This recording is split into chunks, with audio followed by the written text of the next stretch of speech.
Zdravím všechny majitele a nebo ty, co přemýšlí o Africe Twin.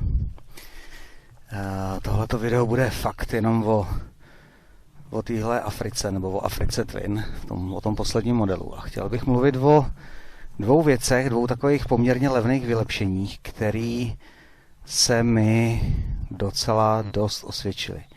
Jednomu jsem teda vůbec nevěřil, že bude fungovat, ale funguje.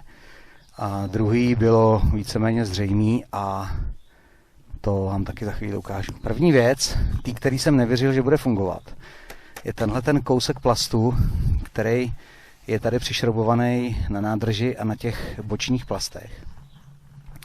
A ten má za funkci bránit vzniku turbulencí při trošku rychlejší jízdě, protože zabraňuje průchodu vzduchu skrz prostor vidlý na motorkáře. A ku podivu, když člověk jede kolem té 100 km rychlosti, tak opravdu to s helmou vůbec nehází a kolem helmy jde jenom plynulej proud vzduchu bez turbulencí. Když to tam nebylo, tak jakmile jsem jel 100, 110, 120, tak mi helma prostě dělala takhle.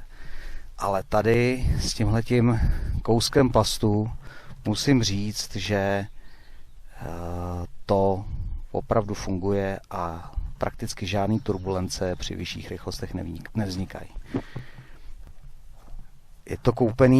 Je to kousek plastu, to si dokáže udělat každý sám. Já jsem to koupil v rámci nějakého dalšího nákupu, prostě jsem to přihodil do košíku na britském e-shopu Rugged Roads a stálo to asi 10 liber, tak jsem si říkal, že kvůli těm 300 se s tím nebudu drbat a koupil jsem si prostě originál, nebo jakože originál.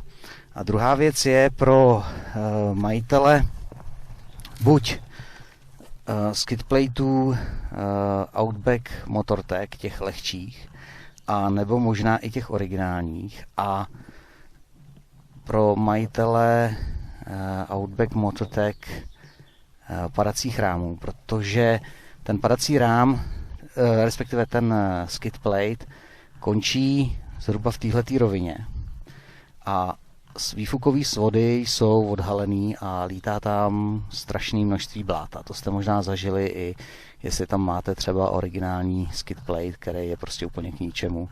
Taky po projetí dvou kaluží s bahnem, tak ty výfukové svody jsou prostě zanešený a všechno to nateče mezi motor a ten šusplech. Takže jsem si udělal takovýhle kousek plechu, který jsem přišropoval tady na těch místech a tady na těch místech právě k tomu padacímu rámu Outback Motortech. Ten, kdo ho nemá, tak to bude muset vyřešit trošku nějak jinak.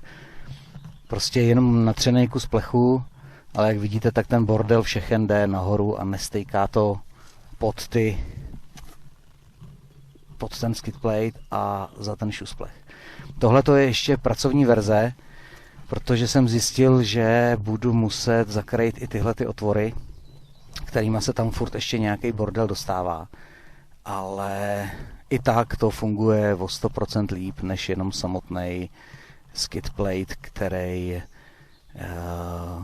nechrání ty výfukové svody a všechno to bahno z toho předního kola jde do prostoru mezi vanu a ten šusplech. Takže to jsou dvě takové poměrně levné vylepšení, které jsem tady na té Africe udělal a které si myslím, že by mohly být využitelný a použitelný i pro jiný lidi. Hlavně teda jsem nevěřil vůbec tomu, že tohle bude fungovat. A ono to opravdu funguje. Jakmile člověk jede 100 a více, tak to s tou helmou vůbec neháže a opravdu ta příčina těch turbulencí byl vzduch, který prochází takhle spodem a jde člověku do helmy. Takže to je jenom takový afrikatviňácký video o tom, jak udělat poměrně levný zlepšení a zpříjemnění si jízdy. Takže čau a pamatujte, že život je lepší, když se jezdí.